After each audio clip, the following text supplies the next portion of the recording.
Selamat siang Indonesia. Anda menyaksikan seputar Bali terkini pukul 11 waktu Indonesia Tengah.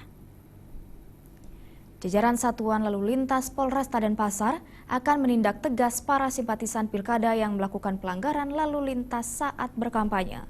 Hal itu dilakukan untuk menciptakan tertib di jalan raya serta mengurangi angka kecelakaan lalu lintas. Kasat Lalu Lintas Polresta Denpasar Kompol Inyoman Nuryana mengatakan jajarannya mengerahkan sekitar 167 personil Polantas guna mengantisipasi kerawanan lalu lintas saat masa kampanye pilkada.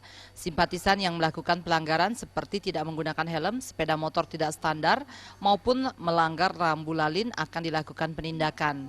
Untuk itu pihaknya menghimbau para simpatisan selalu tertib di jalan raya dan tetap membudayakan malu melakukan pelanggaran. Kalau pelanggaran kita tetap melaksanakan penindakan.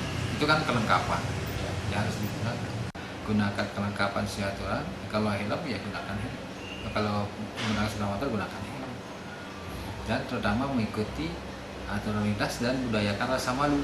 Kasat Lantas Polres Tabanan AKP Iwayan Sudite mengatakan saat ini jajarannya menggelar operasi Mantap Raja 2015 dengan mengerahkan setengah personel lalu lintas dalam melakukan pengaturan lalu lintas saat masa pilkada. Polres Tabanan memberikan pengawalan khusus bagi masing-masing calon, pengamanan jalur menuju kantor KPU, DPRD, dan tempat vital lainnya untuk mengurangi tingkat kemacetan.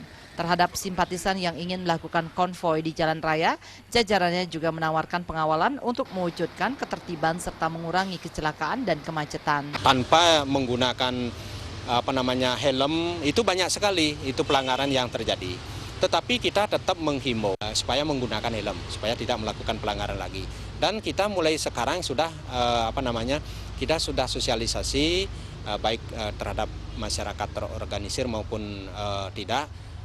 Tentang tata cara berlalu lintas dan etika berlalu lintas. Rais Wantara dan Alit Setiawan, Bali TV. Pemirsa, demikian seputar Bali terkini kali ini. Terima kasih atas perhatian Anda, selamat siang dan salam Indonesia.